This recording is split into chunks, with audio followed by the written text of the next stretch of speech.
We are the Baltimore Astrological Society, and we are a chapter of the NCGR. Before the pandemic started, we did have Jessica plan to come speak for us in person, but then the pandemic happened and we had to reschedule. So I'm really happy we were able to bring Jessica in again. A couple years ago, I came across one of her videos online about Chiron, and this was when I first, started getting into astrology, and I was just so blown away by the passion in her voice, and you could just tell the passion that she has. And so we're definitely in for a treat today. So welcome, Jessica. Awesome. Thank you so much, Sheena. Hello, everybody. It is just such an honor to be here with each of you today. And I want to thank the Baltimore Astrological Society for having me, and in particular, Tessa Barr for inviting me to join you in this space. I want to begin with a very brief meditation just to ground and center each of us so that we can go on a really beautiful cosmic journey together. My intention today is that we each leave here feeling a little bit more loved and empowered and whole in ourselves. So let's just take a few breaths together as you relax into the space that you're sitting in right now. And we're just going to breathe in through the nose and then out through the mouth. Each breath cleansing ourselves again, in through the nose and out through the mouth.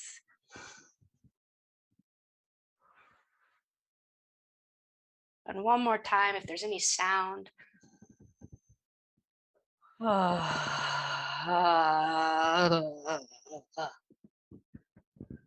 Today, I am asking for your presence.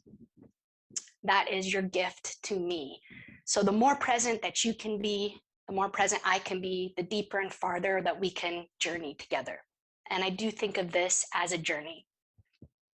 What I want you to do is to pay attention to the feelings and emotions that you have today. If any imagery or memory comes up, any sensations in your body, right? All of these different modes of being, from the mental to the physical and the emotional, are the ways that not only do we experience and process reality, but it's the way that we experience and process the planetary archetypes that I'm going to be speaking about today. I actually want us to go back to that very first moment that we discovered astrology. That's a really, really important moment here for us because that's what brings us together. We're all astrologers or students of astrology. And that first moment, that seed moment of this journey, which is why you're here today, I want us to return there for a moment. And I want us to feel in our bodies what that moment felt like. Who was there? What was happening? What did it feel like to you?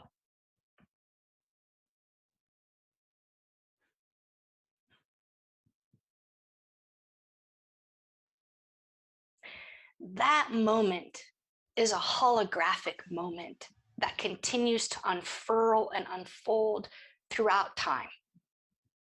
That moment, when we look at it symbolically, like we would read a dream, contains within it so much wisdom and guidance and information on this path that we are now on. Just as progressions work, right? Progressions are a holographic representation of the first moment in time that then becomes an unfolding microcosm each day for 1 year that we're alive, right? That's a fractal experience. It's a ratio that one day could be equal to 1 year. So the fact that progressions work speak to the nature of reality, that not only is it fractal, but it's holographic, meaning that each moment, whether it's a day or a year, contains within it all the living symbols, all the archetypes that we are experiencing. Now, that is true for every birth moment. That's why birth charts work. When we are born, the birth chart is this beautiful living mosaic of the archetypes of the moment in time. The world transits become our birth chart. So as we remember this first moment, I want us to carry that energy into our journey today. All my relations are the birth canal of who I am. All my relations are the birth canal of who I am. How we are in relationship is a choice. How we are in a relationship with astrology is a choice. We are always one end of any relationship that we're in. And we are in a relationship with astrology. And this is so important to me that we each take the time to remember that this is a relationship. That choice of how we're in a relationship with astrology both stems from and informs our worldview, our metaphysics, and our cosmology, which is the place that all of our interpretations come from.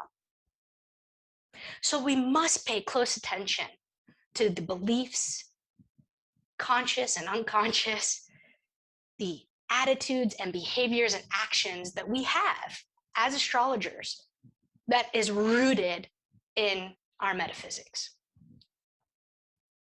It's both critically important and necessary for us to practice in a most transparent and therefore ethical way. We must be clear in our own self what our metaphysics are. Because I believe, more than anything else in astrology, more than the technique we practice or the school of thought that we come from, our metaphysics or our worldview is the thing that has the greatest impact in readings. And when I say reading, I mean even when you just look at your own birth chart and interpret it for yourself. You don't have to be a professional astrologer to give a reading. We are reading every single time we look at a chart, whether that's for ourselves or for someone else. So when we acknowledge and take responsibility for our relationship with astrology, we just naturally become better practitioners. Now, I know there's a whole range of astrologers here today, right? There's people who've been doing this for decades and decades longer than me, and then there's people who are brand new. So whether you're my elder or I'm your elder, I will do my best in good Saturn-Uranus fashion to bridge the worlds between the tradition and the new, between the past and the future, between the young and the old, between the need for radical freedom and rigorous discipline. Today, I'm going to be focusing on 3 cycles of time, or what are known as 3 planetary relationships. You could also call them planetary pairs or archetypal combinations. Those are all interchanges for the same thing. The 3 cycles of time I'm going to focus on are Mercury-Pluto, Sun-Neptune, and Saturn-Uranus. When we combine the sun and the moon and the 8 other planets in our solar system, from Mercury out to Pluto, we get 45 planetary relationships. We get 45 archetypal combinations, right? These are the 45 combinations or cycles of time that we see in all the classic cookbooks from our beloved astrologers who have transmitted and downloaded their insight and their wisdom into the meaning of these 45 pairs. Once we understand the meaning of the 10 planets, the foundational building blocks of looking at the aspects in astrology, when we combine these planets together, we get the chance to learn from their wisdom and their guidance on how to live. So whether or not you're born with Mercury, Pluto, or Sun-Neptune, you at least are either born with it, you know someone who has it, you're going to go through a transit of it. But I think where I like to approach this is thinking of them as states of consciousness. Each combination is a portal, it's a domain, it's a temple, it's a realm that we enter into whenever we invoke that energy.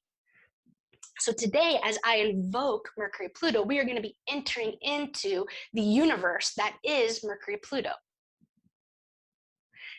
each pair has its own inner coherency. It has its own inner metaphysics, meaning it has its own inner set of rules and guidelines and principles upon which those two planets come into relationship.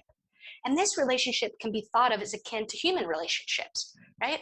So just as we have healthy and unhealthy relationships, we have relationships that are life-enhancing or life-destroying, we have relationships that feel really good and we want to spend all our time, and then we have relationships where we're like, oh my God, get me out of here, stat. The planets also come together and form relationships with one another in that similar fashion. And so today we're going to be exploring that whole spectrum of how each combination comes into relationship with one another. So this work comes out of my course, Deepen Your Astrological Practice, where over 12 weeks and 60 hours, I go into every single 45 cycles of time. Because I'm an order, because I'm a speaker, I speak the combinations, right? I give readings, I talk about them, I write about them. Just as the painter paints them, just as the dancer dances them, just as the musician plays them. So my job as a teacher is to empower every single student to find their own unique way to pen the 45 cycles of time, their own unique way, their own unique embodied practice through the lens of their birth chart and the archetypal dynamics present there to give voice through their medium and who they're meant to be, so that we can deepen our understanding of how these combinations or planetary relationships come through. So I'm just going to give a quick demonstration of that here at the beginning, and then we're going to dive into Mercury-Pluto. So I'm going to share my screen, and what I want you to look at here is an example of one of my students who's here and amazing. So Tessa Barr here from the Baltimore Astrological Society was in my Deepen Your Astrological class. And Tessa is a brilliant astrologer, but she's also a phenomenal painter, as hopefully many of you know. But if you don't know her, Tessa journeys very deep into the archetypal realm, into the realm of imagination and symbols. And she paints. And this here is one of the 45 cycles of time. This is Saturn-Neptune. And what Tessa is doing is she's creating an oracle deck. She's creating a tarot deck out of the 45 planetary relationships. So each relationship, in this case Saturn-Neptune, will look like this. And then within that deck, there'll be writings about what Saturn-Neptune means and the connection to what Tessa has clearly channeled here. So this is an example of Tessa penning the archetypes, right? This is one way that Tessa gives embodied expression. This here is Moon Neptune. You can see the young child at the bottom, and then this beautiful dance of motion and movement in circular fashion up into what I experience as that part of Neptune that relates to the Great Mother Goddess, to the collective, the transpersonal, and the transcendent. If the moon is the inner child and Neptune is the Great Mother, it's the coming together of the two. And then lastly, I'll show you Mercury-Pluto here, because we're going to be speaking about this. I want you to hold this image in your mind as I go in to describe how I see and experience Mercury-Pluto. And just take in the colors and the texture and that quality of Pluto that's the phoenix rising from the ashes, the part that is both death and rebirth. And we see both happening here. That's just to and kind of give you a visual illustration of what it is that I'm talking about here, as we each find our own unique voice in penning the cosmos, right? Which I hope is what astrology does for us. I hope that astrology makes us want to be more ourselves and to love ourselves more and accept ourselves more. That hopefully is the tenet of any spiritual practice. And as astrology is one spiritual practice, when we are doing it, I think, well and in a healthy way, it allows us to fall more in love with ourselves. Because the way that I see it happening is that our unique individual souls, when they incarnate into this realm of earth, we are forming a conjunctio, or a sacred union through love, a sacred marriage between the soul and the birth chart.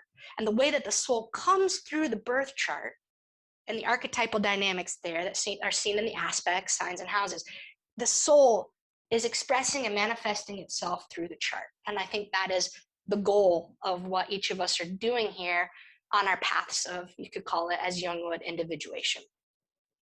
So by doing these embodied practices, we research and learn new things every single time, because it's really easy for us to lean back on the rote kind of memorization of, okay, Mercury-Pluto means this, and I know all the adjectives, and all of a sudden it becomes this dead thing.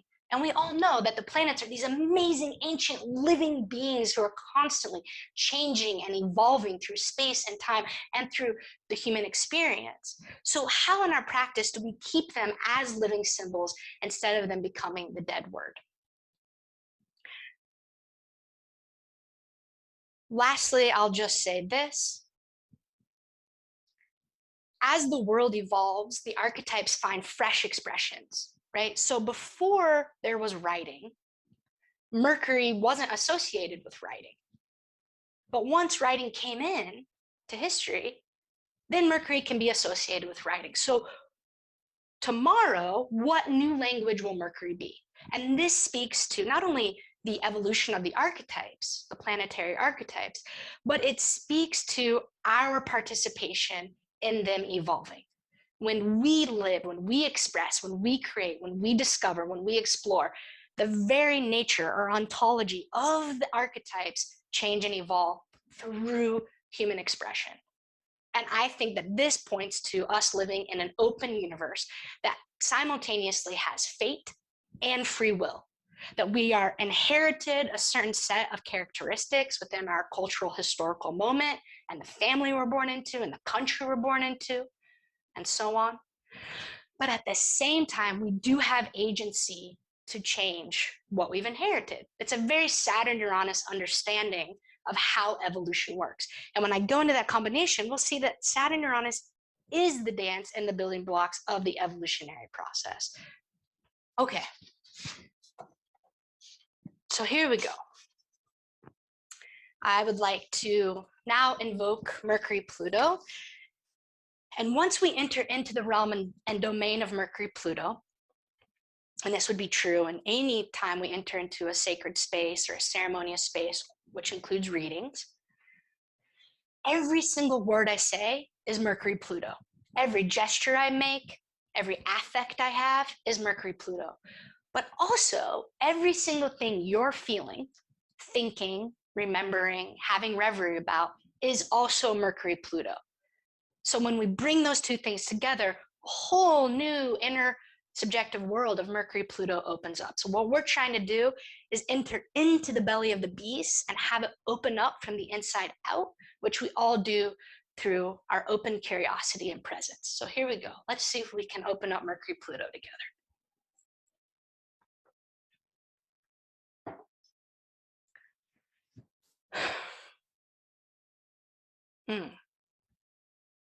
The power of the mind. A gift and a curse of being human. Oh, it could make me cry. Mercury-Pluto is X-ray vision. You walk into a room and you instantly know exactly what's going on. You know who's thinking what, you know who's feeling what, and they're having this regular conversation. Oh yeah, the weather's like this, or yeah, I'm fine. But what you're really hearing is, I'm in a lot of pain right now. I'm feeling sad. I'm really uncomfortable being here. I'm experiencing a lot of shame. I feel like an outsider.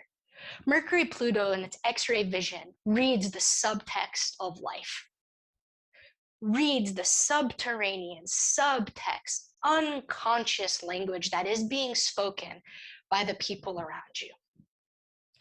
Mercury-Pluto is the ability to see and hear things that are under the surface, that are under society and civilization, that is under the realm of Saturn, of rules and governance. Mercury-Pluto hears the taboo. Mercury-Pluto thinks the taboo. Mercury-Pluto speaks the taboo. Mercury-Pluto is the detective. The mind that is ceaselessly trying to understand how and why things have come to be. The mind is concerned with evolution and transformation. Pluto deepens and intensifies whatever it touches, often to an overwhelming extreme. It's a deep mind. It's a deep thinker. It's one who is ambitiously driven in their curiosity. The questions are endless. But it's not just the questions. It's the need for the mind to analytically map and find order, as Mercury always does, to the Plutonic unconscious, to the depths of the underworld, to the driving force of evolution that impels all of existence. Mercury-Pluto people not only can't stop asking the deepest questions of who we are, where did we come from, and why are we here, but they're never satisfied with the answer, because Pluto is the endless process of transformation and evolution through the death and rebirth process. Just as the Godhead could be thought of in its infinite capacity, the second you become one, it is exponentially expanded and grown into something the mind can never comprehend. Mercury-Pluto people know this is true. They never stop digging. They never stop digging tunnels. Their mind lives in the underworld, in the tunnels, in the soil of the earth, constantly digging and finding routes and maps and paving out circuitous routes to comprehend the nature of existence. Mercury-Pluto is the mother tongue. It's the one who is constantly trying to find their authentic voice and always feeling like they're falling short. Where Pluto is in the chart represents where we have shame. Whatever Pluto touches in your birth chart, that is the part of your psyche and of your life where you grapple with your deepest, most tender, most vulnerable issues. Those are the places that stay the most hidden to yourself and to others. It's the place of taboo in the psyche. It's the things that we don't want to be seen as because it makes us feel ugly or like a monster, or it makes us feel less than. Pluto can distort those parts of our psyche that it touches to make us feel inferior, inadequate, less than. The places it touches in the psyche are the parts of us that can feel so small. Yet, paradoxically, as is true with every single planetary archetype and combination, there is a reason that Pluto relates to both power and repression. When we can understand that those two are part of an interconnected whole, that there is a meaningful and compelling reason why those two things are together, they don't have to be antithetical. They don't have to be antagonistic to one another. We can start to find the wisdom that the places inside of us where we are repressed, in this case, around our voice with Mercury, are the exact places where the greatest potential for us to come to life is. Because Pluto, as much as it is repression, is also empowerment. It is the libido, it's the creative life force, or as Freud would say, it's the id, it's the instincts, that driving force of evolution. So the places in our psyche where we have the greatest shame, or where we're the most hidden, are the places that we descend into the underworld through grief and anger and rage, which are all part of Pluto's domain, in order to reclaim whatever it is that it's touching. That's why there's so much heated volcanic charge with whatever Pluto touches in our chart. So with Mercury, there's often a profound sense of shame around the voice. The fifth chakra can have trauma to it. Maybe the person's been choked. Maybe the person was born with the umbilical cord wrapped around their neck. Maybe that person was told to shut up over and over again. Maybe that person was told that they're stupid. Mercury is the voice and the throat, but it's also the mind.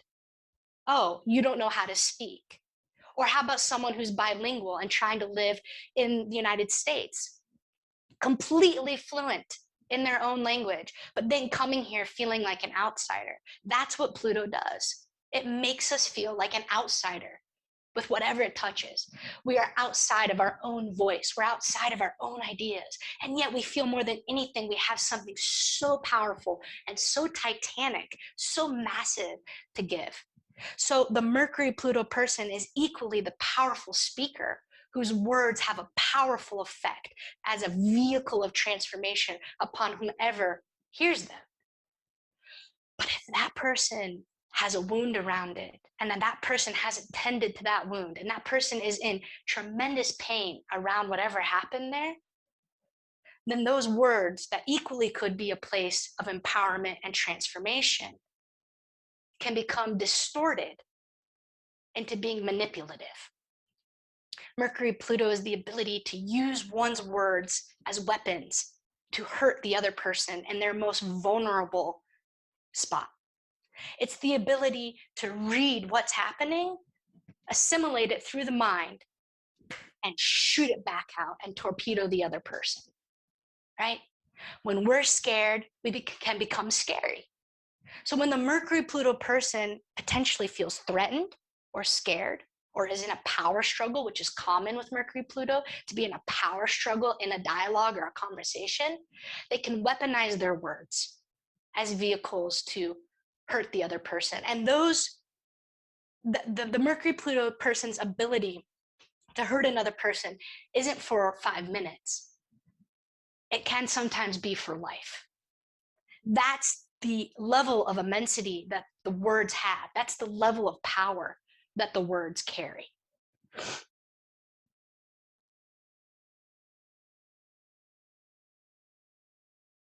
The unconscious comes up and penetrates through the mind. Pluto is the volcano, right? So Mercury-Pluto people sometimes can have very eruptive conversations that feel like they just massively explode out of nowhere. Because Pluto, and particularly in its relationship to Scorpio in the modern tradition, can relate to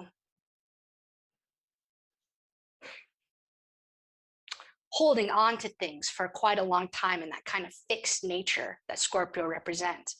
Mercury-Pluto people can sit on a piece of information or an idea for a long, long time before they let it come out. It's the ability for something to gestate in the darkness of the womb for a very long time. And then all of a sudden, when the time is ripe, the volcano erupts, the tectonic plates shift, and the person comes forward. Now, on a soul's perspective, the way that I would read Mercury-Pluto is that this person is here to empower and transform their voice by going into the shame around the wounds that block them from having their voice and sharing their ideas. But because there's such an intensity to Mercury-Pluto, such a depth and a drive, sometimes it can go into the place of obsessive thoughts, right? Mercury-Pluto people have a very difficult time turning the mind off. The thoughts are so penetrating and so obsessive that sometimes it can become compulsive, that quality of Pluto that becomes obsessive compulsive. And so the digging of the tunnels never stop, and it leaves the person with a compression in their mind. Their head starts to hurt, and it's just tons and tons of pressure that keep them then locked inside and imprisoned, right? Mercury-Pluto people need mercurial channels to let that force of nature move through. So things that help them, lots of writing, lots of speaking. But about what? Mercury in the mind is also the content of what we think about and talk about. So it would be Plutonic things. Like they need to talk about the unconscious. They need to talk about nature. They need to talk about that which is taboo. They need to talk about that which is primal, right? They tend to be cussers. They tend to swear, being in touch with the scatological. Shit, fuck, cunt, bitch, right? Fuck you, motherfucker. That is Mercury-Pluto. It's just slicing right through with the words and saying a thing that you're not supposed to say. And you see that a lot with Mercury-Pluto people. When they're in a group, if their voice isn't repressed, they tend to say the thing that no one else wants to say, right? They often are the ones that are like stumble upon the elephant in the room and are like, whoops-a-daisies, did I just say that? And they like that shock and awe effect of the impact that it has on the other person. It's seductive. And that part of Pluto that does relate to sex and sexuality. And so wherever Pluto is in our chart, it's seductive.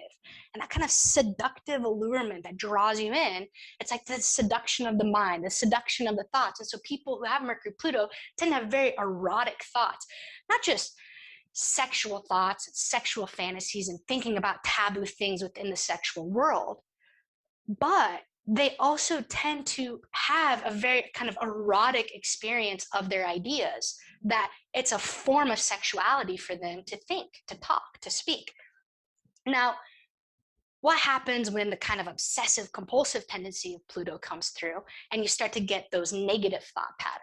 And that's where it can sometimes be scary for Mercury-Pluto people, particularly in hard aspect, the conjunction, the opposition, or the squares, is the negative thought patterns become so seductive that they spiral into an abyss of darkness, that the mind can only see things through a dark lens. And so there's a tendency there to become paranoid.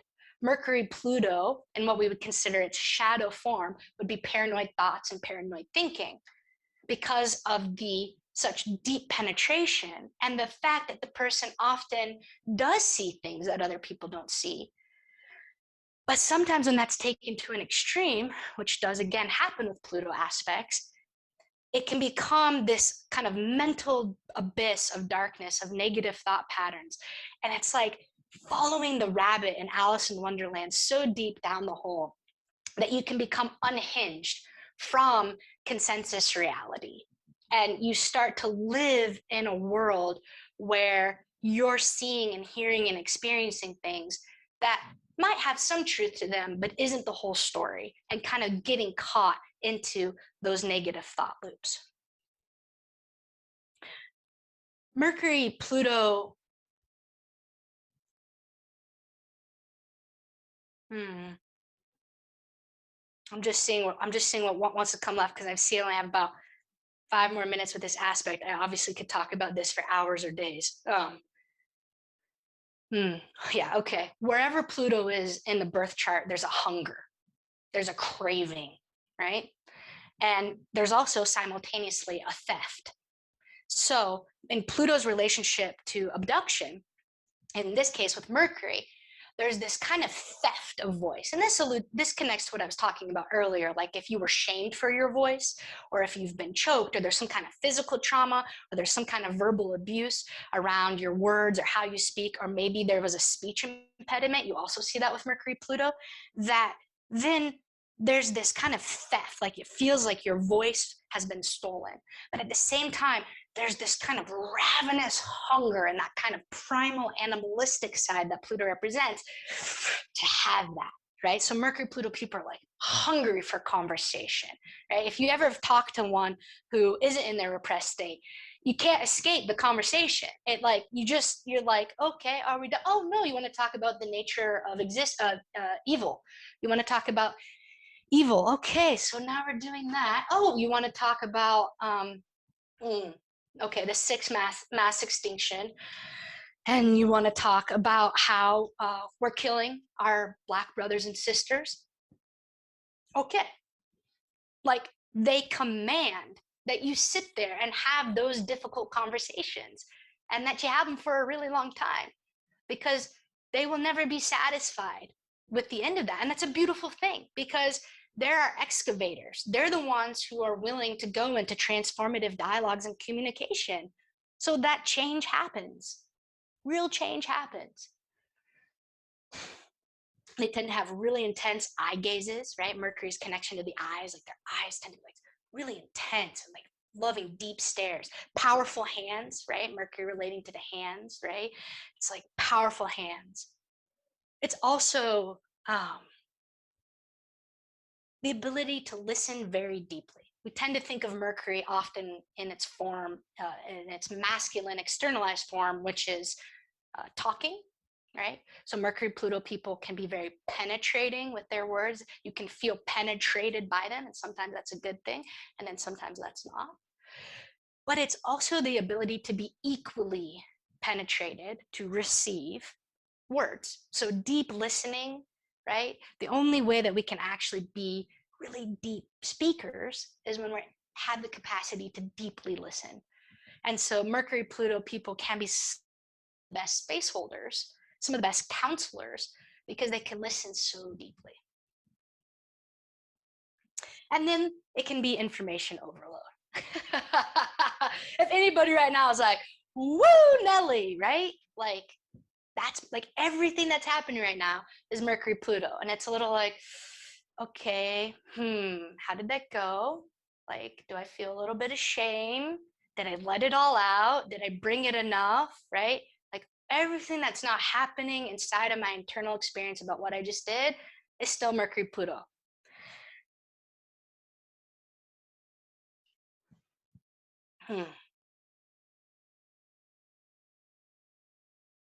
Last thing I'll say, and then we'll transition into Sun-Neptune.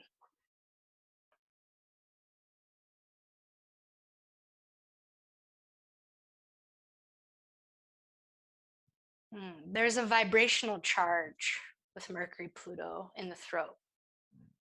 And the throat is a very powerful place. And I'm going to step into the realm of sexuality here because it wouldn't be appropriate not to do that if we were not in Mercury-Pluto land, right? So we're in Mercury-Pluto land. And what we know is that the throat is connected to the pelvis.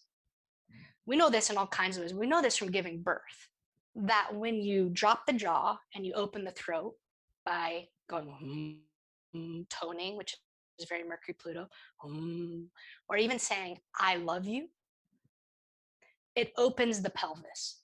So if our pelvis is tight, or our second chakra is tight, or we're sexually tight for whatever reason, there's a direct connection to being tight in the throat. So if we're sexually tight, our throat will be tight. If our throat is tight, then we're sexually tight. This is part of what Mercury-Pluto shows us, is the direct connection between the second and the fifth chakras, which they both correlate to. And lastly, Mercury-Pluto would have it amiss if I didn't say that in Pluto's relationship to orgasm, not only can we have an orgasm through touching any part of the body, but we can have an orgasm through the mind by thinking. And Mercury-Pluto people in particular have a profound capacity to orgasm simply by thinking. But they also have a profound capacity to orgasm through the throat as well, through penetration in the throat. Okay, well, that is a very fitting place to end Mercury-Pluto. So now that we've all been penetrated, myself included, and sweating really intensely, we're going to shake that one off. We're going to go 20 more minutes, and then we're going to take a 5-minute break and come back and finish. So hang with me for 20 more, and then we'll take a break, and then we'll come back. I'll finish with Saturn-Uranus, and then, oh my goodness, no, we can't transition out of Mercury-Pluto yet. I got one more thing to do with it. Hold on, sorry. And then there'll be plenty of time for questions. I have to show you a video. Okay, so this is a 2-minute video on Mercury-Pluto that came out of the Deep and Astrological Practice class that I was talking about.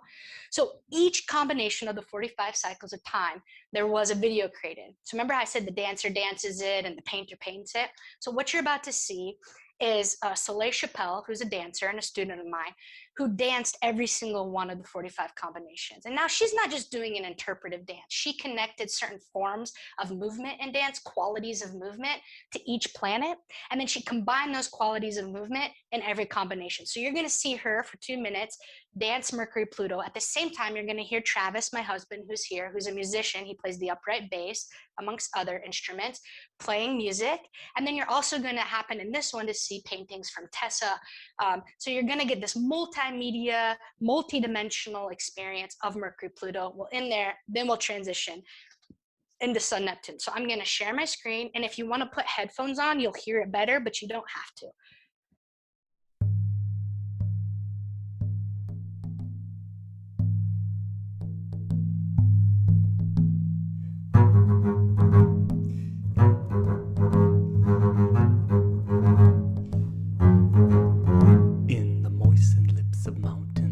Voices pulled back the canyons and flowed merrily, merrily within the dirt and grass, with a song that evening evening trembles in the burrows of our elders. Up the roving high-cliff meadows we cling quiet to the forest. We go deep in the dark of origin to the spiders in our voices. We grow thick on the stems of sunrise, our dance in horrid throngs. We need to climb higher the light of laughter, and higher with forgetting. We need to climb back where we came from and forget we lived at all. Dance, dance, dance, till your 8 legs come undone. Speak me your voice, dear stranger, till tarantula become.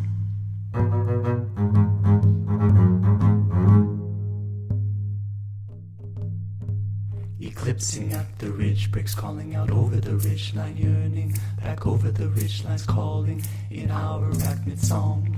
The venom in us rejoices, we see our waistlines turning, we wet our lips with music, we know what we are from.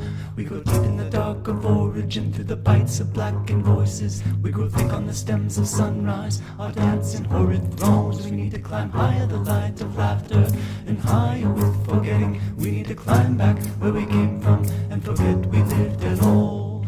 Dance, dance, dance, till your 8 legs come undone. Show me your face, dear stranger, till tarantula become.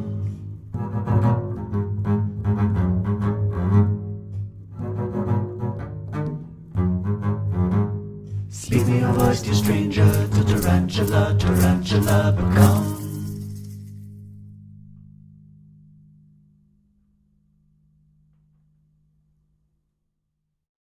Okay, thank you, Soleil and Travis and Tessa, and I think maybe even Brendan was on that, who might actually be on this call right now. Look at that, people, it's all happening. Whew, my oh my. Now we're gonna switch gears, all right? Okay, so thank you, Mercury-Pluto, for letting us be in your realm. We're now gonna exit that, and we're gonna flow our way into Sun-Neptune. So I'll talk about Sun-Neptune for 20 minutes, we'll watch the dance video, and then we'll take our break, okay? All right, so now I need your help embracing Sun-Neptune. Whew. As we enter this universe, enter these waters, I see the self on a boat on the vast and endless ocean. Sometimes the ride is calm and present, experiencing the grandeur of oneness and communion with the all. And other times the waves are big and stormy and scary. You fall overboard and end up drowning in the sea, water filling the lungs, the total loss and annihilation of the self. Sun-Neptune is the aspect of the sea voyager, where the whole journey of life is experienced as a process of being out to sea. The sun is the self, it's our identity, but it's also our mission and our process of individuation, becoming who we are. When the sun is an aspect to Neptune, in any aspect, there is a constant dissolution of the self, where the self dissolves and melts away. Now, in this case, the self is both the egoic self and the higher self. But in the case of the egoic self, Neptune dissolves and sensitizes and weakens and spiritualizes whatever it touches. So in this case, it dissolves and sensitizes and weakens and spiritualizes the self and one's identity. Neptune makes the skin encapsulated ego of the sun so porous and so permeable and so impressionable that there is no clear differentiation between who I am and who you are. It's the messy soup of the intersubjective field where there aren't any boundaries. It's the undifferentiated self. What does that give us? That gives us someone who is highly sensitive and often highly compassionate, able to experience unconditional love, agape love. The person who is the mystic, the person who is the seeker, the person who is on a constant quest to get into deeper communion and intimacy with the divine. The Sun-Neptune person is in touch with their higher self as a channel or medium to the realm of the imagination. The sun channels the imagination. It channels the wellspring of the imagination, which is the source of all story, mythology, the archetypal realm, the symbolic realm. Sun-Neptune people become the images that they see in their self. Anything they imagine, they can, in a chameleon-like fashion, become that image. Meaning they can merge and become anything that they can touch. What happens is the Sun-Neptune person goes on this lifelong mythopoetic journey to find out who they are, because there's this profound longing to discover the self. But the self they're looking to discover is often a self that has a quality of being transpersonal, transcendent. They want to get in touch with the soul. They're interested in living from the soul perspective, not the ego's perspective. And the Sun-Neptune person, and their ability to be highly sensitive and compassionate, and therefore very attuned to the other, the ability to merge with the other, means that they are more prone than other people to projection. Both projecting their own inner world, fears, doubts, wishes, and dreams onto the outside world and other people. But they themselves are more prone to receiving projections from other people. Meaning that whoever you want me to be, I can become. And it often is so unconscious on the Sun-Neptune person's part that they don't even realize that they have metamorphosized into becoming the image that you need them to be, the kind of person, the role they need to have, the qualities they need to carry, often so you can idolize them, right? Sun-Neptune people who want to live an idealized life also tend to have people around them putting them up on a pedestal and wanting them to be an ideal version of whatever role they're playing, whatever profession they're in, whatever career they have. They become the projection screen of that person's inner gold, the thing that that person most wishes they could be. The Sun-Neptune person holds for them. And for a while, they're worshipped and idolized until they fall from that pedestal and are experienced as great disappointments. So it's the fall from grace.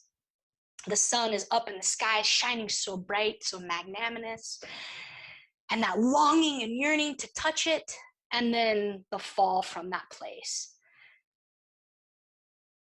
The sun represents the hero or heroine's journey of our life.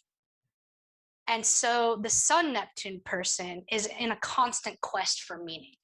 Neptune relates to meaning. It also relates to our sense of faith on like a higher octave than Jupiter does.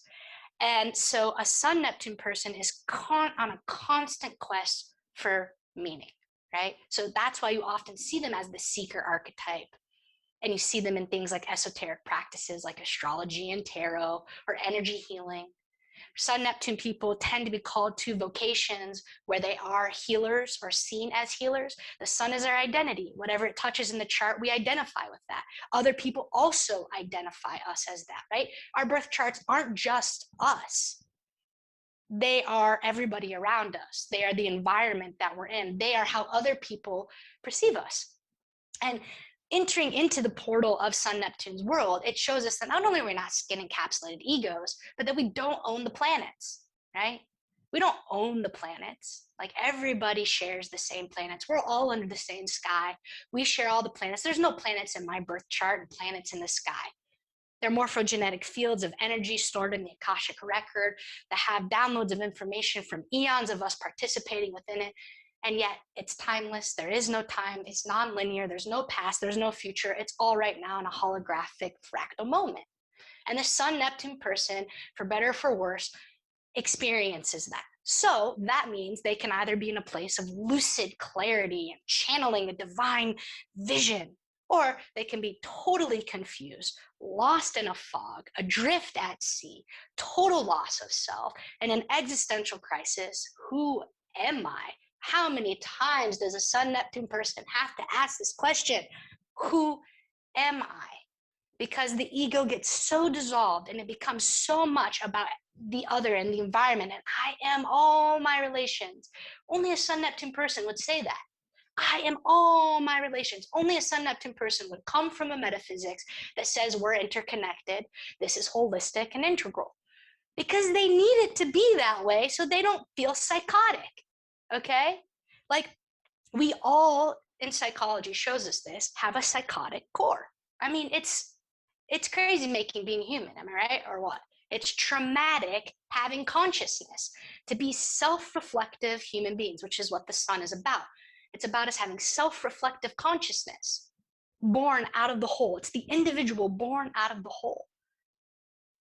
But the Sun-Neptune person can so experience that psychotic core so much easier because the membrane between their egoic part of their psyche and the rest of their psyche is so thin that the waves can come crashing in and be taken off into a million infinite different directions, right? It's boundless, it's timeless.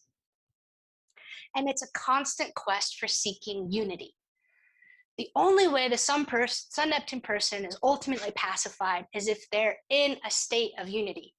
But because we cannot remain in states of consciousness that are infinitely timeless and ethereal and transcendent, there is an ache, there is a pain and a discomfort living on Earth in this reality, because a lot of the time we have to be in Saturn's realm where there are rules and boundaries and we're on a clock and we got to get to work.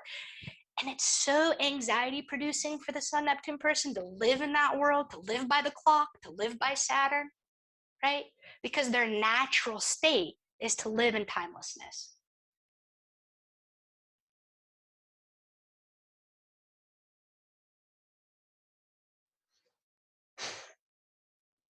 I really, really want to go into the psychological understanding of projective identification more here, because I don't think we really understand it.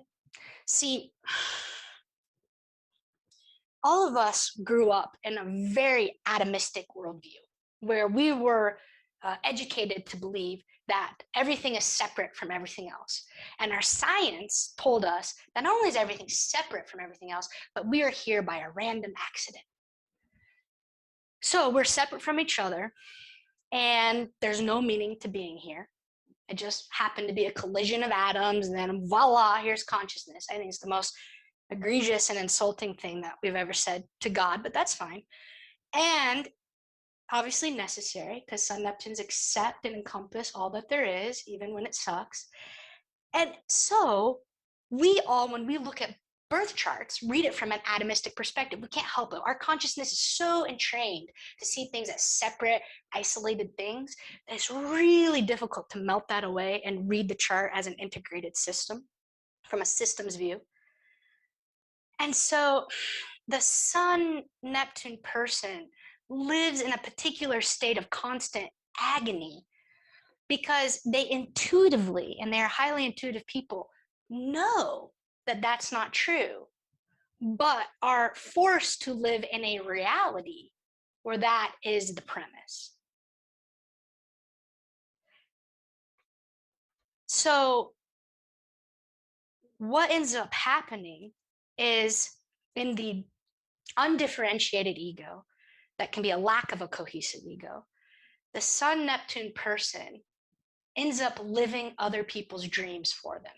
They take on the projection of the other person, that's the Neptune, and then the sun is the identification with the projection, and they inhabit that projection, and they end up living other people's lives for them instead of living their own life.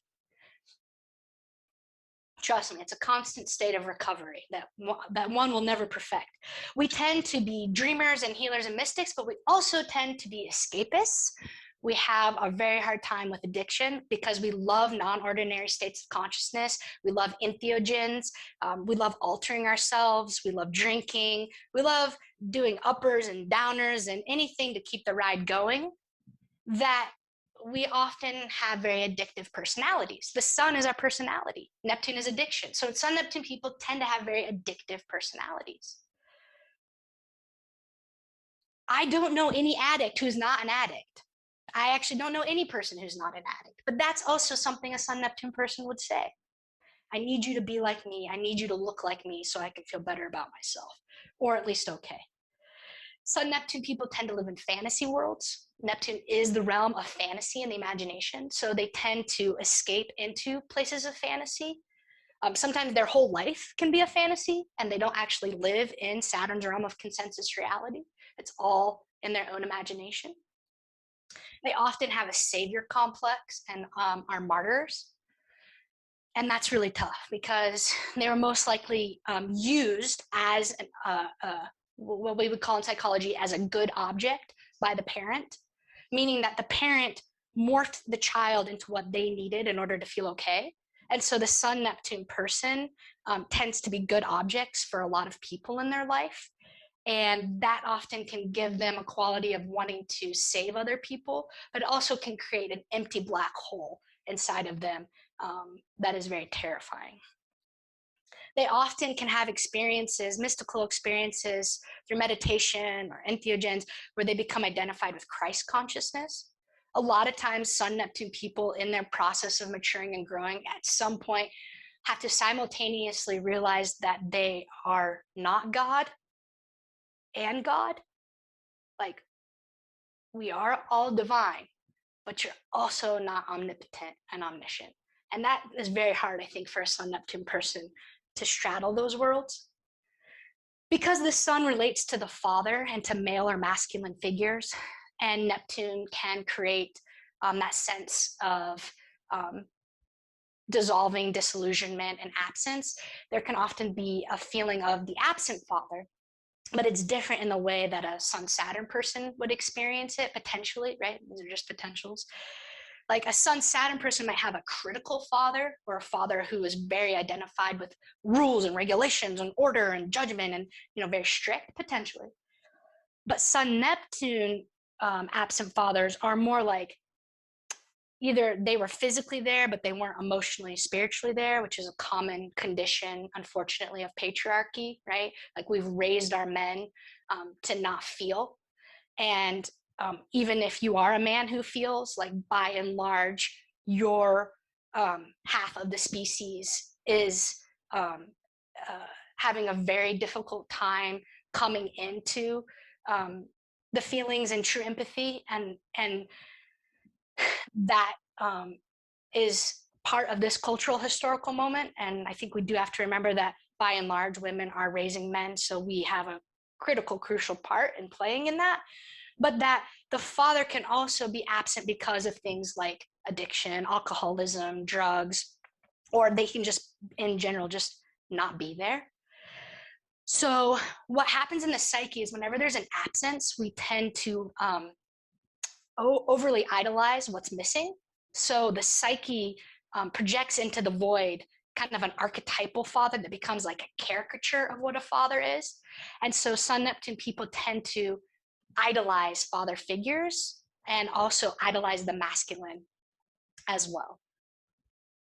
Okay, there is just so much more I could say about Sun-Neptune, but I'm going to end with this, and we'll watch the video and then we'll take our break. Is in its really beautiful form, Sun-Neptune recognizes that each one of us is a temple of worship. And when we honor that sacred contract that we came here to be incarnate beings, or as some people say, human beings, having a spiritual experience, right? That the Sun-Neptune person recognizes and honors the sacredness and divinity in all beings. And that often makes them really empathetic, highly intuitive, really good at space holding, really good at the gifts of merging. Like merging isn't just pathological, right? Like the ability to become something else is sometimes the greatest gift to that other thing. Sun-Neptune recognizes that us as individuals and the archetypal realm is a symbiotic intra-hosting, and that just as much as we belong to the archetypes or the gods and goddesses, they belong to us. And it's a deep honoring of that two-way reciprocity, that the relationship is mutual and reciprocal, and that Sun-Neptune people find often a great honor to be here. And when they're not in a place of shame, that we were dreamed into existence, and that this is a gift to be here. Okay, so now I'm going to show you the video, and then we'll take our 5-minute break.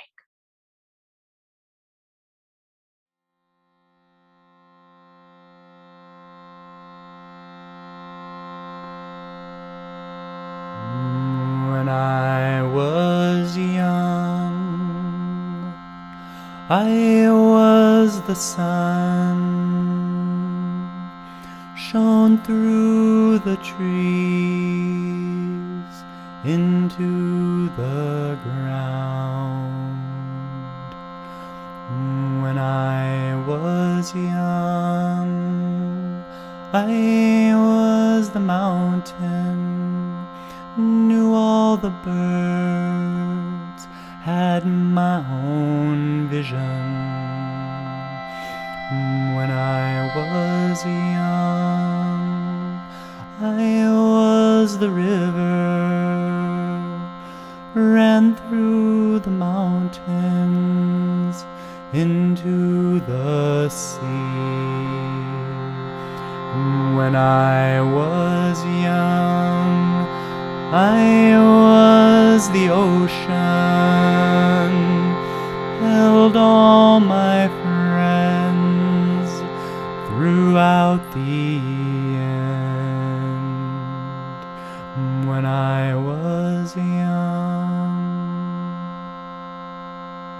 I am, I am, I am, I am, I am, I am, I am, I am. We are, we are, we are, we are, we are, we are, we are, we are, we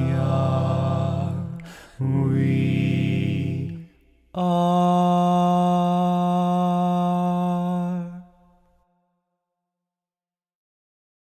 Okay, we are going to take a 5-minute break. I will see you back here at 13 after, wherever your local time is, and we'll finish strong. Thank you so much, everybody. See you soon.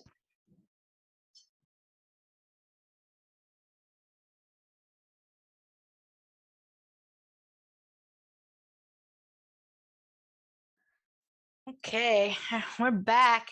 Am I still running the show? Am I still like, am I just running it? Okay, all right. So, as everyone comes back to join us, I'm really excited for going into the remaining of what I have prepared for you today. But I also just kind of want to check in with you because I know that I've said a lot and a lot's happened. And so I just want to get a feel for the room because, like, usually I would have talked to you on break and I would know where we're at, but I don't know that. So I need like kind of a visual from you. Would you like me to open the floor right now for some questions? I'm kind of feeling like you don't want me to do that right now. Okay, that's great. So we'll keep the questions at the end. I hope you do have some because I love questions. They really light me up and they're a joy for me. So I do hope you have some. And I must admit that I'm probably resistant, which is very this aspect, to go into Saturn-Uranus because it's a very difficult aspect to talk about and it means so much to me. And it's very classic for Saturn to be resistant. And I just happen to be talking about astrology. And I actually literally happen to be talking about Uranus. So Saturn is literally coming through as resistance to talking about Uranus. And I'm just going to let you know that that's what's happening for me right now. So let's do this. I'm going to need your help because I have definitely been avoiding this one for a while, which I felt like, you know what? I just need to go for it. All right. So here we go. Let's enter into Saturn-Uranus.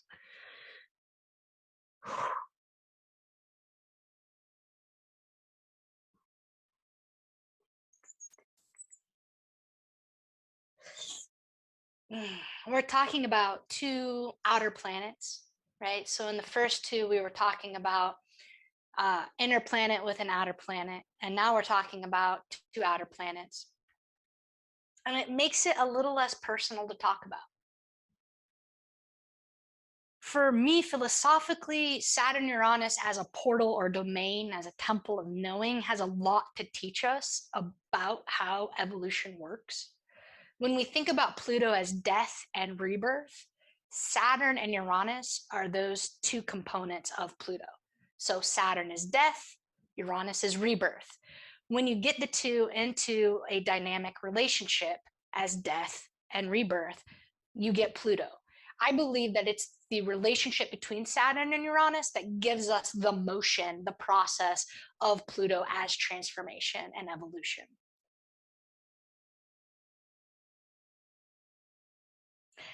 As an astrologer, Saturn-Uranus is very difficult to talk about. Both square in the sky right now, pretty tight, but also I'm born with the conjunction at my midheaven, because my whole life is an expression of Saturn-Uranus. How do we, and this is always going to be the age-old paradoxical question that will never be answered, but we must keep trying. How do we simultaneously honor the tradition of Saturn? Our elders, our ancestors, the past, all of the hard work and wisdom that is given to us. Saturn is our inheritance from all the lineages upon which we are a part. It is also our karma, the consequences of our past actions and decisions. And it's important to remember that consequence with sequence has no inherent negative connotation, even though I guess it technically does, because we tend to think of consequences negative. These are your consequences, right? But that's just the Yahweh patriarchal version of Saturn. Consequence means with sequence, cause and effect, that when we live in Saturn's realm of space and time as incarnate beings, which we do here on planet Earth, that the divine chose as the stage upon which we got to have consciousness, therefore to be greatly honored and revered, while also being very pissed off about it, that when we live in linear time, when we live in space-time, there is causality. And so karma is causality. It's the inheritance from the past, but not just our own personal karma as we tend to think about it. I was a good person, so good things happened to me. We know that's not true, right?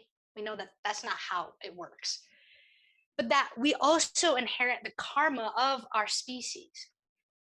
So because we live, or most of us here in the United States, and our country is built on the backs of slavery and genocide, we have all inherited, no matter who we are, the history of systemic racism and oppression of people of color and minorities. That's just the objective truth. We've all inherited that. And that's why when we look at the work of Ibram X. Kendi and he talks about being anti-racist, he says, you can't say that you're not racist because we're all racist. We all live in a racist world. We might not individually be pro-racism, but it's actually racist to say we're not racist. That to be anti-racist is to actually claim my prejudices that I've inherited and that I live in a world of systemic racism. Like for me, that's objective truth. Now you might disagree with that, but the point is to illustrate that we inherit things from the past that aren't just our individual inheritance. This goes back to understanding the atomistic worldview, right? We don't have personal individual karma. All of your gifts and everything you suffer around is because the human species has that gift and suffers around it. Your suffering is not private, just as your gifts are not private. You do not own your suffering, though it may be experienced as extremely personal, and there is a personal component to it. It's because of the collective human species that we each have the gifts and challenges that we have. So when Saturn and Uranus come together, how do we honor the inheritance of the past individually and collectively? Take responsibility for things, which is what Saturn asks us to do, whether or not I believe in racist policies and ideas. I live in a world that promotes racist ideas and policies. So I, as a white person, have to take responsibility for white supremacy. Period. So how do you do that at the same time you honor Uranus? You be progressive, you be original, you be avant-garde and eccentric and new. Uranus wants breakthrough, it wants change, and it wants it to be radical. Saturn-Uranus will never be satisfied with the status quo. And though the tension of opposing forces between the old and the new, the past and the future, the youth and the elders, the tradition and the progressive, there is always going to be a tension, a friction, an agonizing tension and friction between the tension of opposing forces. And herein lies the paradox. Out of all the combinations, Saturn-Uranus is the most paradoxical. That two seemingly opposing or contradictory things can be simultaneously true. And we see that right now in the world today with Saturn square Uranus, especially in America, which is so divided, which you see under Saturn-Uranus. You see people who believe that we should defund the police. At the same time, you equally see people who are willing to say never. You see people who say that the election was stolen, and then you say those people are crazy. You got people who wanted Biden, and then you got people who hated Biden but wanted Trump but didn't want Trump, and wanted Bernie but didn't want anybody, and the end of democracy, right? Saturn brings the ending to things. Uranus is democracy, the end of democracy. Saturn, as much as it negates, also manifests. So as it could be the end of democracy and the threat to democracy, if you're standing at one vantage point, but if you're standing at another vantage point, it's the maturation of democracy. Saturn matures whatever it touches. The maturation of democracy. What does that mean? It depends on where you're positioned, right? But these are the themes that come up during this time. And so Uranus wants to rebel. It wants to overthrow the past, the tradition. It wants to overthrow the government. It wants to overthrow the police. It wants to say, we must liberate the past of systemic racism and understand the history of police brutality to understand why this is going on. But then Saturn says, yes, okay, Uranus, you're going to overthrow me. We're going to have a revolution. We're going to take to the streets and protests. But freedom without form is anarchy. And though Saturn-Uranus might like anarchy for about 5 seconds, I'm going to tell you what it doesn't like. It does not withstand the collapsing into one side over the other. The second you become Saturn, you become the authority, you become dogmatic, you become rigid, you become too constricted and restricted and oppressive and suppressive. Uranus is going to come in and blow that shit up. And it's going to bang it apart. It's going to pull the rug out from under you. It's going to collapse all your structures and systems. It's going to collapse the Saturnian infrastructure. And there's going to be a rebellion inside of ourselves, intrapsychically, but also out in the world, collectively. So intrapsychically, if we have Saturn-Uranus, or we're going through a transit and we become overly conservative, unwilling to adapt and to change in our profession and career, to the things that we're responsible for, the duties and obligations that we have, if we're not willing to be flexible, then what happens is Uranus comes in and it destabilizes and brings chaos to all the order and structure in our life, because we've become overly calcified, overly identified with Saturn. But the inverse is true. Saturn-Uranus is always a reversal. Remember the paradox, the inherent contradiction that they represent as the tension of opposing forces, okay? If you become too Uranian, you just want to rebel and you don't have a plan. You just want to overthrow things, but you don't want to build anything new. You just want change, but you're not willing to understand the history of how we got to this present moment. then you're not going to really know what it is that you're trying to change. A rebel without a cause. There are big consequences for Saturn-Uranus when the rebel is without a cause, without Saturn. You have to have a cause. You have to both know the tradition in the past upon which you are rebelling and trying to change, while at the same time using Saturn to be the vehicle to give you form and structure for what that new vision is. You have to take responsibility for the thing that you are deconstructing in order to manifest, make real, and give form to the new thing that you want to reconstruct.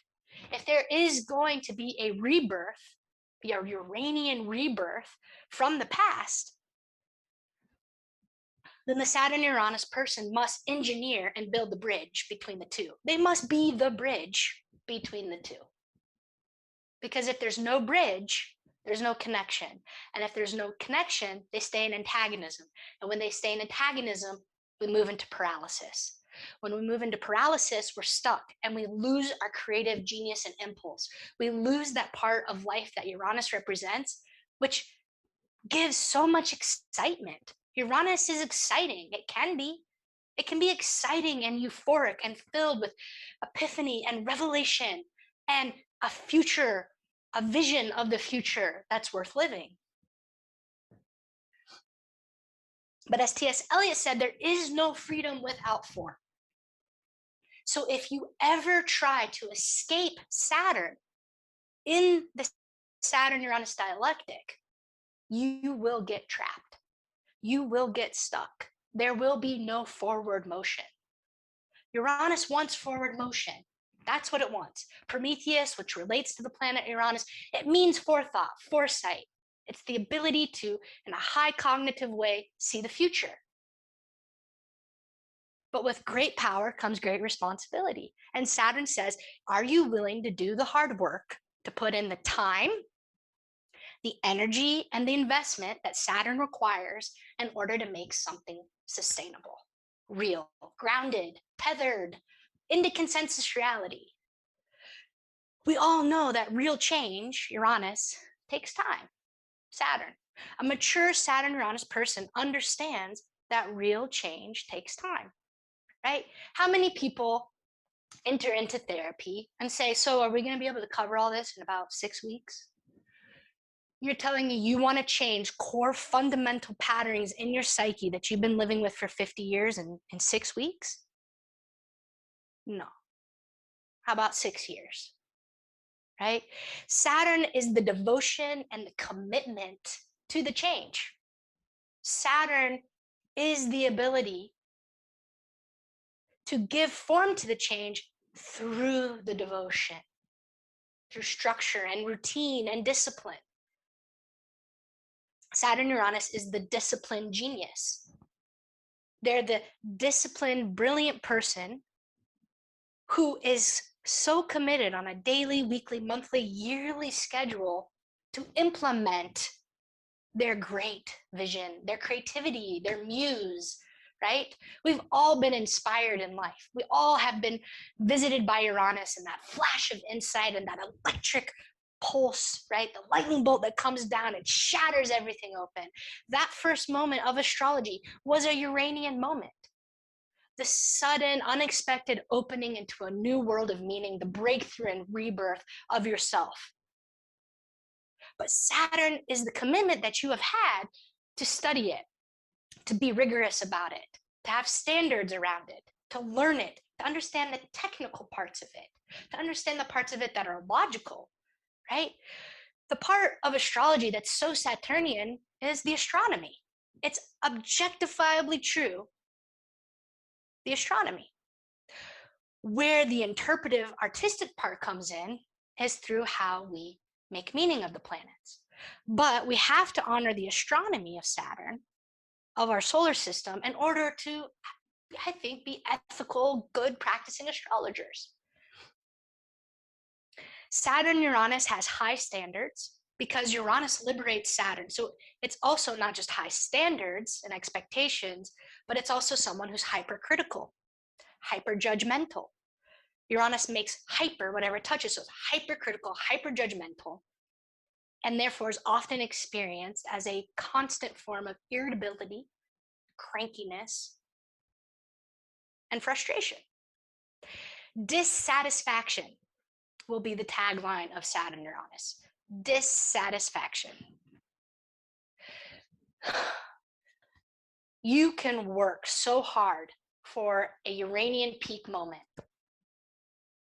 The moment comes, and about 5 seconds after it's over, you're in the trenches again, working towards the next thing. Saturn-Uranus is the experience of wanting radical breakthrough, wanting change, wanting things to be different, the opening of that happening, and then the collapsing and pulling back in. It's the going and the stopping. It's the acceleration and the break at the same time. And so it creates a jaggedness, a rigidness, a friction, a tension. When you rub two sticks together, what happens? That friction creates fire. The tension of opposing forces of Saturn-Uranus is the place of ignition of transformation. That's how it happens. So the past and the new have to collide. So the friction can happen, so the flames can ignite, so transformation can take place. That's why it's so paradoxical that when we're born, it's a Saturn moment in the fact that we've incarnated, but it's a Uranian moment because we've been born. We're youthful, we're young, we're full of life. There's a zest, an awe, right? Discovery. All these things are Uranus. And then we get older and we go through the Saturn process of aging, and we experience loss, and we experience death, and we experience our limitations, and we suffer, and we're told no, and disappointment, and all those Saturn themes. And we age and we get older, and hopefully there's wisdom in there. But we're no longer the youth. We're no longer Uranus. We've become Saturn. We've become the establishment. We've become the authority. We've become the elder. We've become the one who has become calcified and dogmatic and rigid in our attitudes and beliefs. And then we have children, and the next generation comes in and they say, wow, you really fucked this one up for us. Thanks a lot for letting us inherit, the sixth mass extinction, right? Like, good job, boomers. Like, really appreciate that you just got to enjoy the shit out of that Uranus-Pluto conjunction of the 60s. And thank you, but thank you at the same time for breaking through in your sexual revolution, civil rights, gay rights, Woodstock. The best music of my life comes from the 60s. Thank you so much. What the fuck were you doing when you gave us this shit show? And now you're gonna either get on board with us half-assedly, or you're gonna criticize us because we want to make things different, because the thing that's different about this time in history than any other time in history is the clock's running out. There's no mistake that social justice issues are happening at the exact same time that our environmental crisis is taking place. The planet is so heated up and so on fire that it's creating such an extreme amount of pressure that we have no choice now but to implement the Uranian changes in this moment. We can't be on a 15-year plan for raising minimum wage. We can't be on a 15-year plan for universal health care. We need to come out of the archaic age of the dark ages and come into the present moment, because we don't have time. We don't have the luxury of time like we used to. And Uranus creates that sense of urgency. It's restless, it's urgent, it needs to happen now. And Saturn says, okay, we're going to do it. But 30 years from now. Well, that's nice. If you're going to be dead from 30 years from now, I don't think you actually have a vote for what happens 30 years from now, unless your vote is in full support of 30 years from now being better than it is today, right? So this is the tension of Saturn-Uranus. It's this back and forth, and we've all been on both sides of it. So now the boomers feel critiqued by me, right? But let me guess, did the boomers critique anyone before them? And am I going to be critiqued by someone else? Hell yeah. Uranus relates to technology. I'm born in 87. I didn't grow up with the internet, until I was mostly in middle school. Look at these kids who always had the internet. Like, they're so much faster and smarter than me in so many ways. And like, I'm insulted. My ego is like, but wait, I thought I was like the fastest precocious one. I'm like, not anymore, right? I'm like in that in-between stage in your 30s and 40s where you're like somewhere between Saturn and Uranus. And it hurts. Like, it hurts. And you know, it hurts when my elders, when I critique my elders, and it hurts when I'm critiqued. But that is the fundamental inherent dance and motion of the evolutionary process between these two. And I'm going to end here because I know I went on. Whew, I didn't think I was going to say any of that. Is that when there can be a mutual respect, which is Saturn in its beautiful form, when we can be wise and in a place of mutual respect and understanding, then real amazing new things can happen. But that is a very difficult thing to do, because right now, I think so many of us are burnt out. So many of us are in a place of fragility, you know, and in that case, white fragility, if we're looking at white supremacy, especially in this country, that when our egos are teetering on a razor wire, which is Saturn Uranus, that tight rope walking, and we're so terrified to be wrong, or we're so terrified, you know, to not know the answers, we get so defensive that we block ourselves off from the ability for all of us to live the best lives that we can. And so I think Saturn Uranus in its best form is where Saturn stops eating its children and takes a feminine approach and says, my daughter, my son, they, them,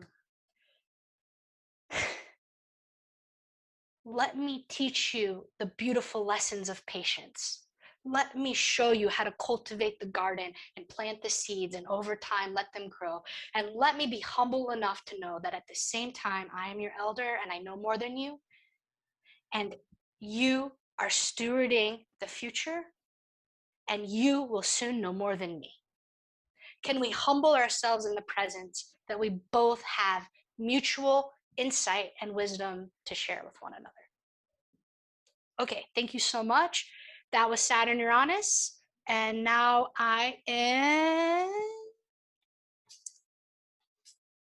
going to open the floor. So we have about 22 minutes left. I just need 2 minutes at the end to close the field. So let's use our time well. I love your questions. Anything that came up for you. I'm sure we're all activated. I'm activated. I triggered myself, people. I triggered myself. Is that even possible? I triggered myself. I'm triggered. I mean, I didn't say a single thing on my Saturn Uranus talk. I don't even know where that came from. So anyways, there we go. I'm triggered. You're triggered. But we're just going to take a deep cleansing breath in through the nose, out through the mouth. Come back into our bodies.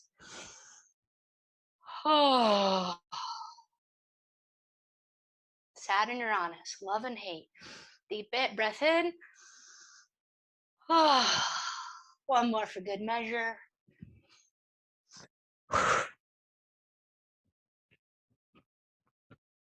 All right. Please, I would love to hear from you. Anything at all. Hi, Jessica. Can you hear me? I think Yeah, so. I can hear you. So I've been following you for a while, so it's nice to say hi in person. Oh, hi. So glad you're here. And I know that, or I sense that from some of the things that you've talked about, you're very critical, or maybe you have a different insight into how to look at a sort of gender analysis of astrology. Like, I really like the idea of this feminine side of Saturn. And I really do resonate with this idea that, isn't it odd that there's so much feminine in the asteroids? And that's how we bring the feminine in. So I'm wondering how, if you could just maybe summarize that a little bit and then speculate in terms of how you see it moving forward, right? Because the other aspect of this, right, that I see in the material world is all the gender bending that young people are doing. Yes. So I'd love to hear your insight into, you know, where we are now with this and where maybe astrologers are going to go or in the future. Oh, Cecilia, you just like asked one of my favorite questions that I really haven't gotten to talk a lot about because it's pretty taboo, and I feel very impassioned right now, so I'm just going to speak from my heart. And I'm not sure if I should apologize if I offend anybody or not. I'm not sure if I should, but I kind of want to and I kind of don't want to. So here we go. As all traditions in the current moment, we all come out of a patriarchal tradition, period. We live in patriarchy. Yes, it's changing, but it's thousands and thousands of years in the making. And what do I mean by patriarchy? I mean that men have made the laws. Men have been in government and governance.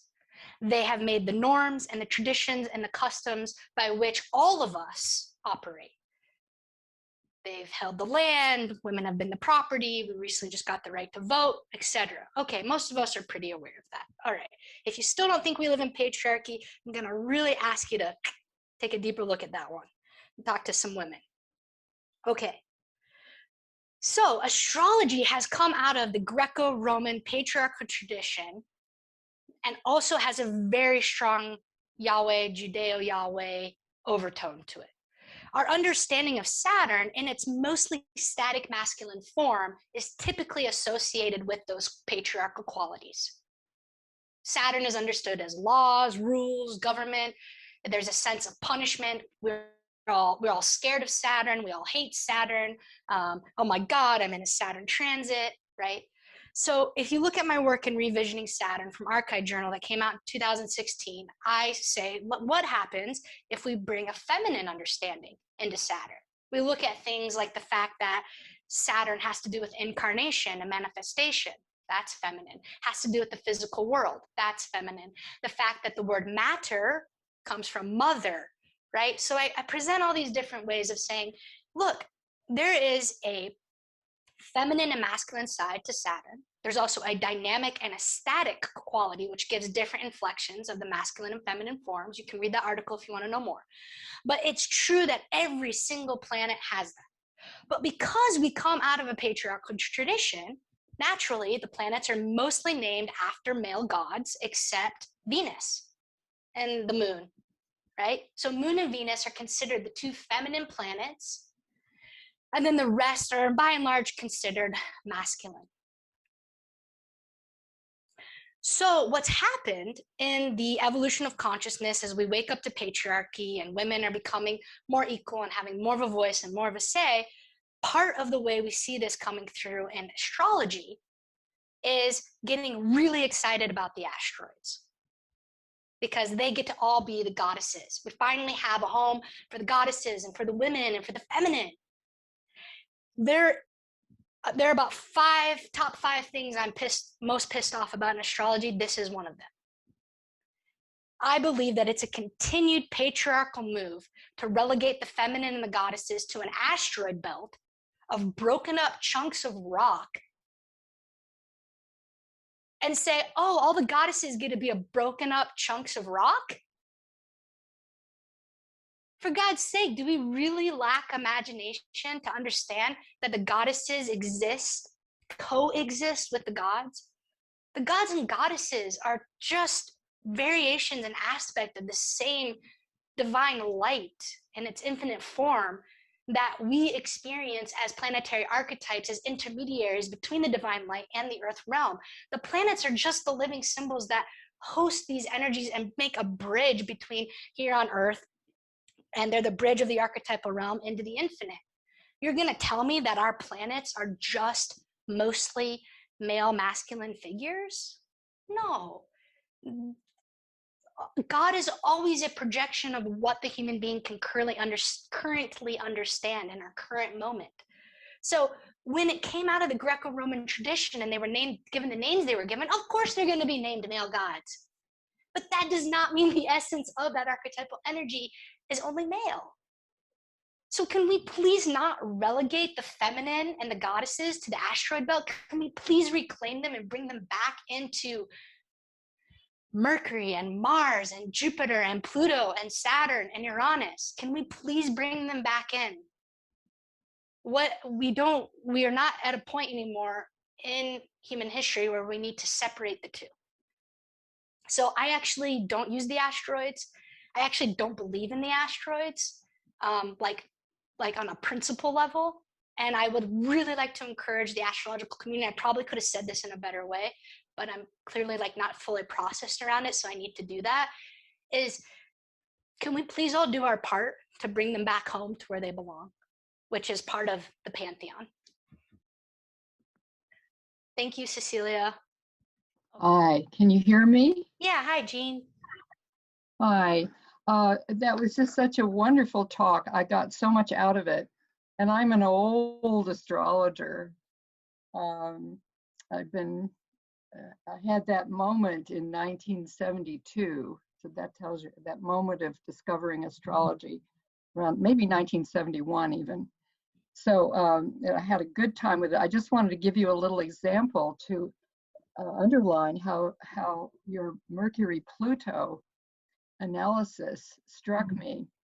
I have a strong Pluto-Mercury aspect, and it's you know, a lot of difficult. It's also in the 12th and the 6th, and so that heightens the difficulties. And I recently had worked very hard to present a conference paper in an online conference, just put immense amounts of moral and intellectual and emotional energy into it. And because of a technical problem on the Zoom at the other end, my paper was just ruined. It was so shattering. And I had the opportunity to re-record it and send it in and let them, you know, combine my my PowerPoint and my voice presentation. And I kept being pulled away from this. Partly I was just too wiped out and I have other stuff to deal with at home, but I found myself getting sucked into something I had put aside for a while, which is genealogy. I started looking at, I went to Ancestry.com and 23andMe, and I'm doing all this stuff. And I'm looking at my father's genealogy charts that he prepared you know, decades ago. I had these page after page of hand-drawn charts, going online, exploring the past, and then getting sucked into, oh my God, we were really Scots-Irish, and then I'm back into British history. And meanwhile, of course, all the colonial and US history and the racism and the destruction of the Oklahoma Indian tribes, without which I wouldn't have been born. So with my Saturn and Uranus conjunct in the 3rd house, squaring my ascendant, I just totally live out of that conjunction and all of the demand for change and the weight of the past. So I've been a really busy girl, and your talk illustrates exactly why. Plus my Sun trine Neptune. So I really liked what you had. I thought you caught something really important about each of these combinations. And I think Saturn-Uranus to me is what I work out of as an astrologer. Mm-hmm. That's the astrology conjunction for me. So congratulations. Thank you so much, Jean. Just a few points on what you said. First of all, I'm so sorry about your paper and how shattering that is. And I really know what that feeling is like when you've worked so hard to give voice to something and then it's not heard, and at least it's not heard in the way that you hoped it would be. And I think Pluto does initiate us into experiences of being shattered, particularly with Mercury here around our writing. And, you know, it can really send us into a shame spiral. And just the spiral in general is a good image for Pluto because of its evolutionary process of the circle in motion, which gives us a spiral, but a shame spiral in particular, where we can just really go into hard places, you know, when something like that happens. And what's going on there, there's a disconnection, right? And shame is born out of moments where we feel disconnected or we feel abandoned. And so when we put something out and then it's not received, it's just really prone for shame spirals. But then, you know, just to also honor you as my elder and say that, you know, with you being at the Chiron return of your, you know, moment of astrology discovering you, or you discovering astrology, that you just have so much of that Chironic wisdom to bring forward, because you've now gone through that 50-year cycle with it. And I think the return of planets to themselves in the chart, particularly outer ones, are deep processes of rites of passage for us, where the energy moves from feeling more externalized to internalized. And lastly, the weight of the past and looking at the genealogy is very Mercury-Pluto, right?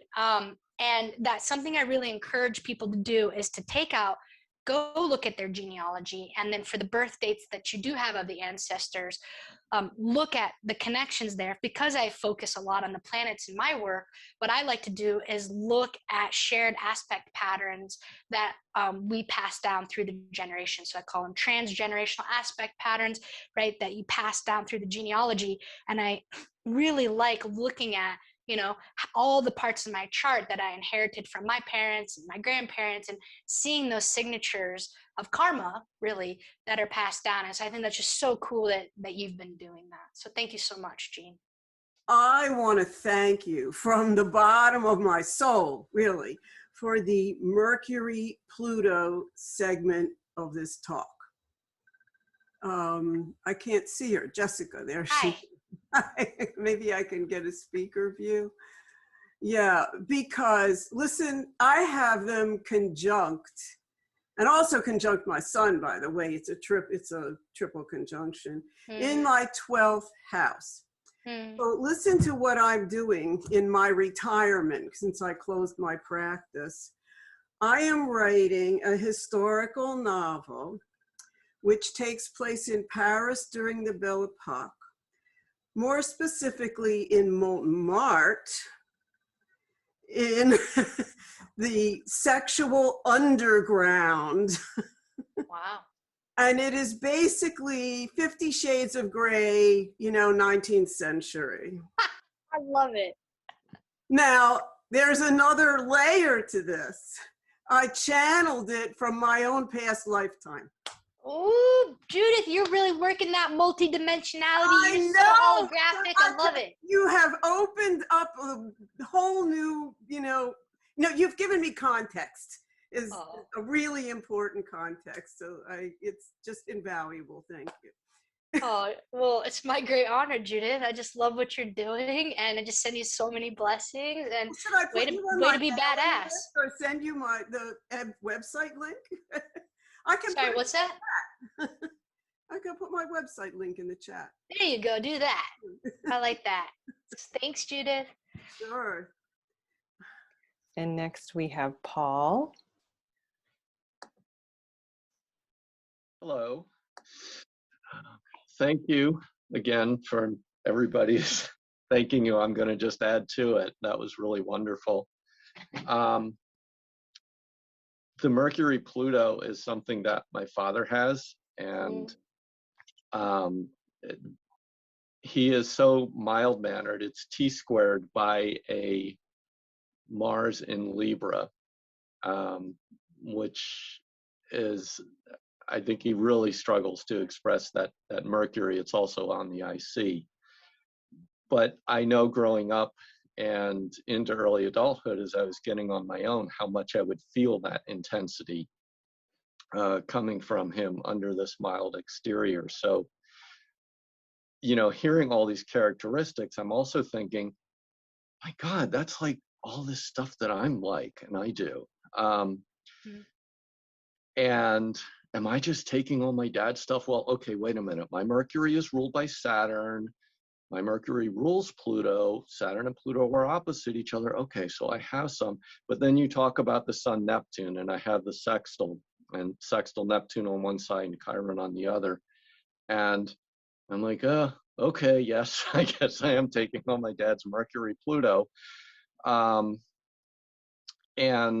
Jean, I think it was talking about the genealogy.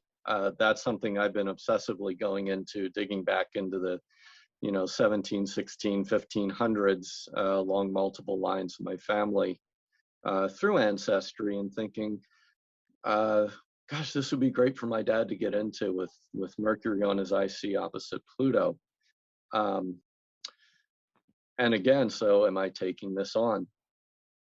It's certainly very interesting, and I can structure it with the Saturn opposite Uranus and Pluto that I have in my own chart. But all of this was just one after the other. Really insightful and supportive of ideas that I have. I mentioned that I do have the Saturn-Uranus opposition. When I am fighting that change, now my sun trines Uranus and Pluto, but it's ruled by Saturn. So I definitely get both sides of the aspect. I was born in 66. So it's recognizing when I'm holding on to something that if I can let go at that point, I don't need this. I don't need to hold on to this. I can let it go. And then all this energy to move forward and this power, self-empowerment feeling is freed up at that moment. When I don't have to keep, I got to stick to this program, or I got to follow through on this. I just got to stay with it. I'm suffering. I'm anxious as crazy, but and then I just go, wait, I don't really need this. I can let go. And boom, yeah, the Uranus, Pluto, trine Sun, it frees up all kinds of energy that way. Yeah, so everything you said has been really quite a trip. It's great. Oh, I'm so glad, Paul. Thank you so much for being here and just taking, receiving what came through so earnestly. I really appreciate that. It's a gift to me. That's, you folks born in the mid 60s, it's tough. You've got that Saturn opposite the Uranus Pluto conjunction, and it's tough. It's really challenging to have Saturn with Pluto and Saturn with Uranus. A lot of my dear friends are born right around there. And, you guys are grappling with a lot, and it's for all of us. And I think it's really important when we look at our outer planet alignments of those generational signatures that we realize that a lot of what we're carrying is collective. It's collective karma. And even though it feels very personal, it's something that your generation is carrying for all of us. So it's a lot. It's an extremely complex. Yeah, you're welcome. It's so complex. We can be extremes. Yes. Okay, perfect. So if you would just allow me for us to close the field together, it'll just take 2 minutes, and we'll say our goodbye. So, awesome journey today, you guys. Thank you so much for your presence and participation. You are a gift to me. Again, it's been an honor and a privilege to be here with you. And I just want to center us back into our bodies and ground with a meditation. So we return back to the beginning where we started. Now let's just take one deep breath in through the nose and out.